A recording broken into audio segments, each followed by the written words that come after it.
What is up there, everybody, and welcome back to the channel, guys. Today I'm going to be showing us how to do a coolant flush, both the engine coolant and then the inverter coolant on my grandmother's 2015 Toyota Prius. Now this video is for the 3rd gen Toyota Prius, which will be from the 2010 to the 2015 model. So that will work for the 3rd gen Prius. Any other Prius, it probably will be similar situation, but it's going to be a little different.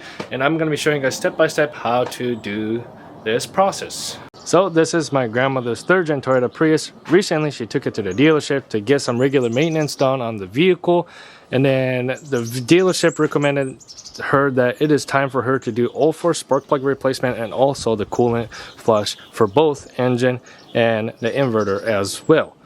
Now they were trying to charge her $1,100 because they're a dealership.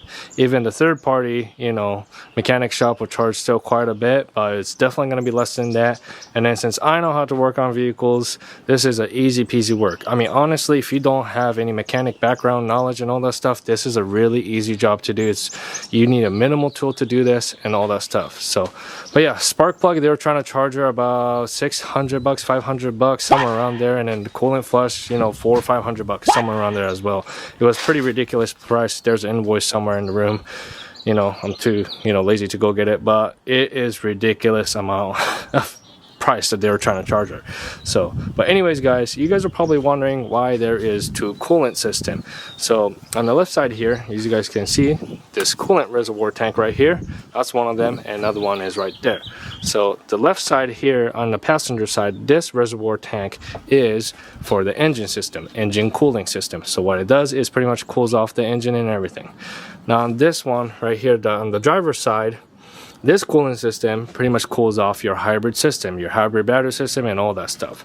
So since this is a hybrid vehicle, that's the reason why you have 2 coolant system. And I'm going to be showing you guys step by step how to do coolant flush and fill it back up and all that. It's very easy process. So yeah, enough of me talking, guys. Let's start working on this vehicle.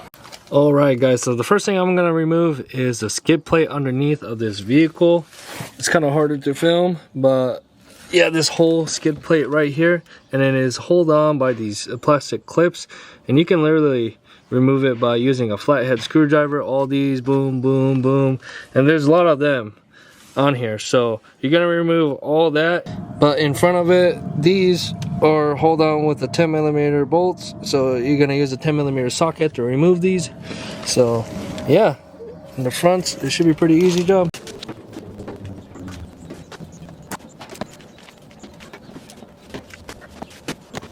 So I have removed all 14 clips using a flathead screwdriver. Alright, now next step I'm going to use a 10mm 6-side socket. It could be shadow or extended. Doesn't matter what to use to take it off.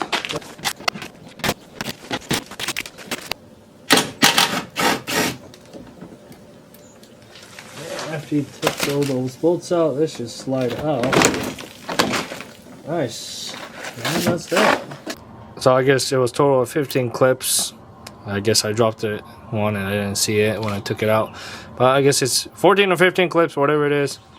Took all the, bolts out and all that stuff. Now the skid plate is free. So next step is drain the coolant system. Alright, so I took the skid plate out. Now before I start draining, first I'm going to start draining the engine side coolant. And then before you open this cap, guys, if your vehicle is hot, your engine is still hot, do not open this cap, because if you open it, then it's just gonna shoot coolant all over the place. And let's say if you just came back from a grocery store or something, and then your engine's hot, wait about an hour or so. Once it's cooled off, then yeah, you're good to go. But yeah, when you open it, you should just makes that shh, the air coming out noise. That's normal. So yeah, so just open that and then leave it somewhere safe, you don't lose it. And then now it's time to drain the coolant. I got my newspaper and catch pan ready, so it is ready to drain. The reason why I have it is, if you spill a coolant unpurposely, it is $5,000 fine or 3 months in jail here in Washington State. So, I want to show you guys the right way how to do this. So, and in Washington State, guys, there is a lot of wild animals here. We have a beautiful nature out here. So, yeah. All right. So the drain bolt for the coolant will be on the driver's side. If I come around here and then get underneath of this subframe on this side, right above here, I don't know if you guys can really see, it's kind of hard to film, but I don't know if you guys can see that yellow valve right there. Right there, there's that yellow valve. Yep, hello sir. So you twist that lefty-loosey, then it will start, coolant will start coming out from that nipple right there. Now to reach around, you want to reach around from this side. There's more room. Let me get ready. And once you twist that open, it should start coming out. Alright, so that is on there pretty tight. So what I'm going to do is I'm going to use like a needle nose plier so I can twist it open. It kind of is a weird angle to reach around. Alright, so I loosened it a little bit. Now the coolant should start coming out. There you go. Whoa. It's just splashed all over the place. Alright, that is draining. Now the coolant reservoir overflow tank is going down slowly. And then what you can also do is press on the coolant hose, which is down there. You know, you could just squish on it and, you know, to give more pressures for it to come out. Alright, now it's all drained out. I'm gonna find the coolant hose, which is one of them is right here. So what I'm gonna do is, I always do this every time I do it with any vehicle with the coolant flush. I pretty much squeeze it, and when you squeeze it, it comes out more. The little extra pump that comes out. So squeeze on that hose, and then yeah, should be good. So there's another coolant hose on the driver's side as well. So I'm gonna squeeze on it, make sure the extra coolant comes out. Yeah, should be good. And then if it's just dripping like that, go ahead and close that valve.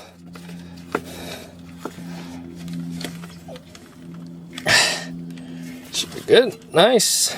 Alright, next step is to fill the coolant up. I have a special funnel for the coolant system, so you don't have to have that. You could just have a regular, you know, funnel to fill it up. It definitely helps. So yeah, I literally got this at Amazon. It comes with a bunch of different fittings, so if you have a radiator cap too, you can literally use that and, you know, fit it onto the radiator cap, and then it works great. It comes with a bunch of fittings. I'll show you guys later. Alright, and I'm on the full mark right now, and then right now it's slowly, you know, just going down. So after it goes down again, you know, fill her back up. Actually, it's going down pretty quick, so it is going into the system already pretty fast. It's pretty nice.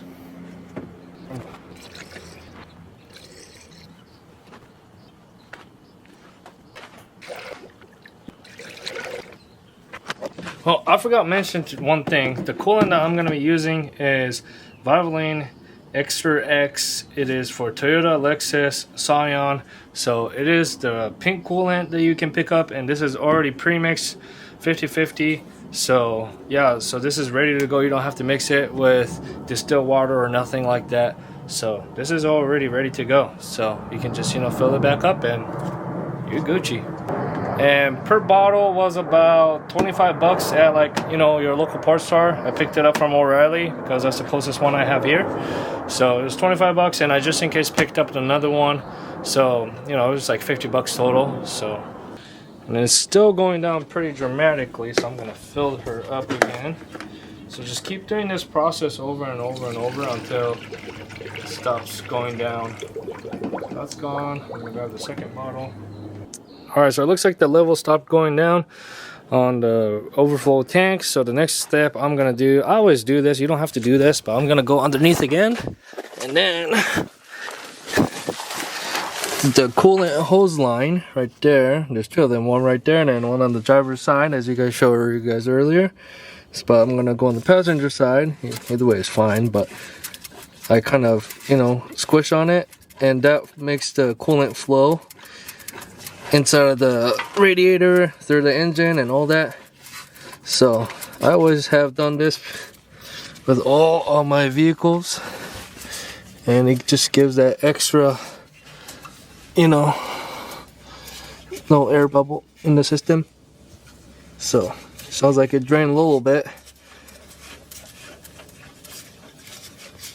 So that's good. Alright guys, so after you do that, we're gonna press the power button once. We're gonna press it one more time. What is probably a much more And then press on the gas twice. 1, 2. Then hold on the brake. Neutral. And then pump the gas once, twice. And then park. And then pump the gas again twice. 1, 2. And then the maintenance mode should come on your dash right there. Bam! Then what you do after that is press on the brake and then start the engine up. Now what I just did for the maintenance mode is, since this is a hybrid system, you know, like while you're running the engine, sometime it will shut off and, you know, it run off of the battery. So what I just did was pretty much have the engine run constantly like a regular, you know, car, because, you know, regular car only has the engine. So that's what I exactly did. So I'm gonna let the engine run, and then if the coolant on the overflow tank drops a little bit, add a coolant again. And then if it's not, just keep waiting until the radiator fan comes on. Looks like the radiator fan is already on. So yeah, I mean, that was kind of a pretty quick process, but I'm gonna wait for like another 2 minutes or so. So just, you know, make sure, you know, the coolant level doesn't drop. So far it hasn't seemed like it has dropped. As you guys can see, the engine kind of revved up a little bit because it's in the maintenance mode right now. It's kind of working a little bit harder. But yeah, after I'm done with that, then I'm gonna flush the, God, I forgot the name, the hybrid system side coolant. So all right, so it has dropped just a hair, just very slightly. So I'm just gonna add just a little bit to the full mark on the reservoir tank, and I should be pretty good to go. All right, so the coolant looks really good right now. It hasn't dropped at all. I'm gonna remove my coolant funnel, put the cap back on, and then shut the vehicle off, then moving on to the inverter side. All right, after all that, take this out. Make sure, don't forget to put the coolant cap back on. Bam, nice. And that should be good. I'm gonna shut the vehicle off. Then once you start it back on, that maintenance mode is all gone. Engine's running, but engine should shut off. Yep, it just shut off, so it is back to normal again. All right, so the next step is your inverter coolant side. This is really, really easy to do. First step, obviously, take the cap off.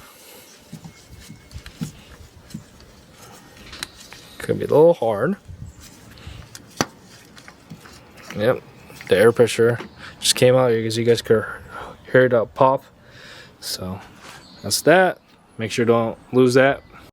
Alright, so the drain bolt for this is gonna be on the driver's side. So if you go right under here, and as you can see underneath here, you see this black bar going right here, and you see the 6 bolts, 1, 2, 3, 4, 5, 6. And you see that plate right there that's holding that 6 plate bolts. So it's in the center right there. You're gonna remove with a 10mm Allen. So you're gonna do that little guy right there. So once you know, remove that, then the coolant should start draining out, and just fill it back up. It's really easy. Lifty loosey, righty tighty. Don't get that wrong. That's righty. Wait, no. Hold on, I'm getting mixed up too. Lifty loosey, so you pull it away from your vehicle. There you go. God, that was on there tight. Good Jesus. And don't lose the O-ring gasket right there, the metal O-ring gasket, once you start draining it out. Woo! That boy's spitting all over. And once that is completely drained out, you put the plug back in. Alright, so you want to torque this down to 29 foot-pounds torque. Honestly, guys, you could just hand tighten it like the other drain plugs for oil pan and all that stuff. But I like to torque it down to spec, and that's good. Nice. And that's all the force you need. And I'm going to clean this up and then put the skid plate back on. But before that, I'm going to fill it back up with the coolant. Yes, guys, we're going to be using the same coolant as the engine coolant. So fill her up. As you guys can see, all the bubble, the air pockets are just coming up right now. Alright, so now the coolant is on the full mark. So what I'm going to do next step is go inside the vehicle, put the vehicle into the start position. But once you click on this, wait for like a second and turn it right back off.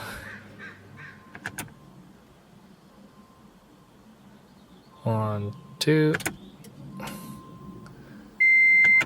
Alright, and turn it back off. So you press it twice and turn it back off. My bad, not once. Just to make sure, final check, I'm going to start the vehicle up.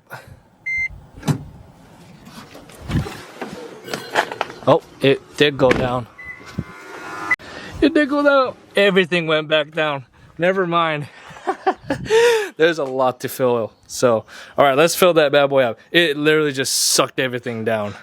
Oh, that was cool. As you can see, I overfilled it a little bit, and you can see all the air bubble coming up. Oh, it is dropping significantly fast again. Kind of stops. I think that's about it. I don't see no more air bubble coming out. It's pretty good to me. Alright, it's on the full mark. The vehicle is on right now, running. It's been really quiet.